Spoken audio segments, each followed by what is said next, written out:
glad to see you again. Tell me, you ever want to play old games, but all you have is your mom's old laptop and an Onion? Well, you might be in luck. Not with the Onion, of course. But with that old laptop, you can use what's called an emulator. An emulator is a program that acts as if it's a console, allowing you to play games originally made for it, just on different hardware. Also, emulators can allow for things not possible by the original consoles, such as save states, higher resolutions, native mod support, and allows you to use pretty much any controller, just in case you didn't like the original console's controller.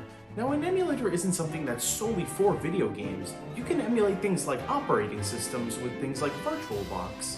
As well, an emulator isn't something that's purely on PC. Many consoles also use emulators. Nintendo Switch Online, PS Now, and Xbox backwards compatibility all use forms of emulation to work on said console.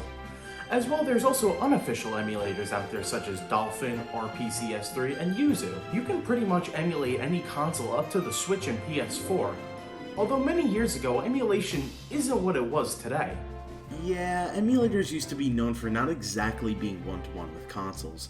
For example, let's take a look at an emulator for the NES from 1997 and compare it to an emulator from 2020.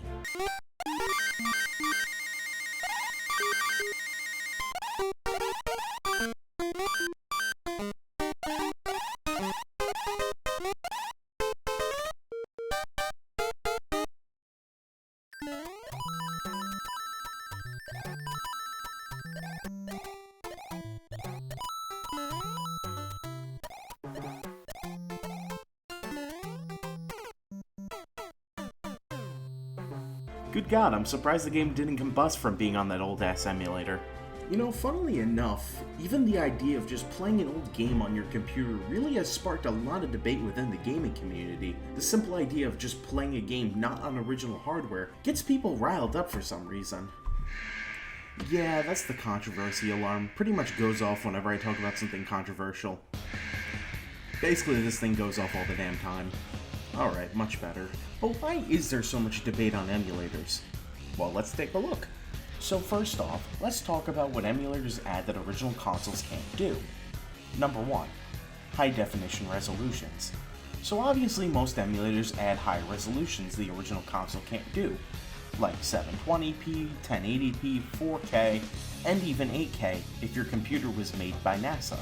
Of course, you could also play those games in their original resolution, if you're some sort of emulator purist, so to say. Although if you're one of those people who plays on melty resolutions, please stay away from me. Number 2. Save states. Also sometimes known as a restore point, is a way to save and continue built into the emulator. Think about it like a DVD player. You can pause, stop, or rewind to a previous state. Some gaming purists absolutely hate this feature for some reason, some going as far to say if you use save states, you didn't beat the game properly. Which honestly is really a stupid argument.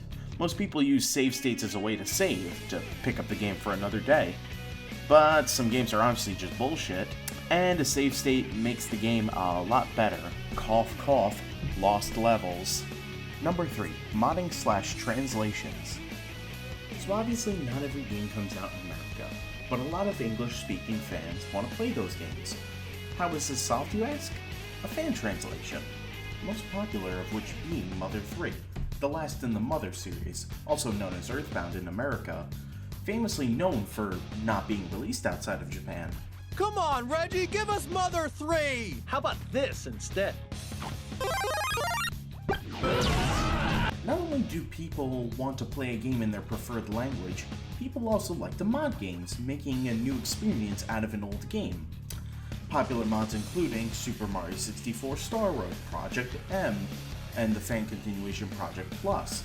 Kaizo Mario and even Gary's mod started out as a mod for Half-Life 2. A lot of times these mods are playable on original consoles through flashcards, although that's more of an expensive way to play the mod as opposed to just using an emulator, with some mods being specifically made for emulators with things like save states in mind, and some are just unplayable on regular consoles.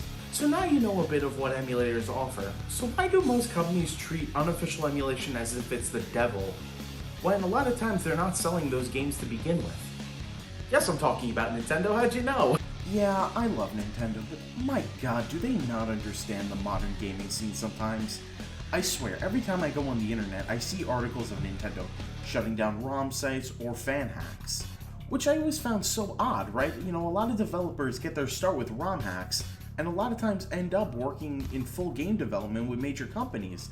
Some of which, like Christian Whitehead, worked for the company he had made hacks for, creating Sonic Mania, which is dubbed as one of the best Sonic games of all time. And look, I get it that there is an argument that Nintendo does own these games, but at the same time, Nintendo has a really bad record of re-releasing games. It seems with every new console they want to drip feed us the same games over the console's lifespan, with the amount of titles seemingly decreasing from console to console. Yet the brass tacks comes down to, is it piracy, or is it preservation of video games? Yes. Alright, what do I mean by that? Well, the way I look at it is if it's a new game and still being sold, I usually won't emulate the game. Pretty much anything from the 8th and 9th generation I stay clear of emulating. Pretty much anything else is fair game, at least in my opinion. I usually disagree with like day one emulation of the game, especially when it's a series that's been dormant for a while. But a lot of times it's not feasible for a lot of people to get their hands on an old console. Say someone wants to play Chibi Robo because they really liked it as a kid. They go on eBay for a copy, and never mind, to Dolphin they go. Even then, if you do have some of these old consoles, games are still expensive. Plus, Nintendo doesn't seem to want to re-release these anyway. And when they do, yeah, not great. So maybe if you're a little short on cash, by all means, emulate. Everyone deserves a chance at virginity, after all. Well, I hope you've learned a little bit about emulators today, and it'll let you make an informed decision on your way to play. After all, that's what video games are about. But whether if you're a purist who plays on a CRT with composite cables, if you're someone who mods all their consoles to play on an HD or 4K TV, or if you're someone who just uses their gaming PC to emulate all the games, you're still having fun in your own special way. Now, if you'll excuse me, I'm gonna play some Super Mario Bros. On my Switch.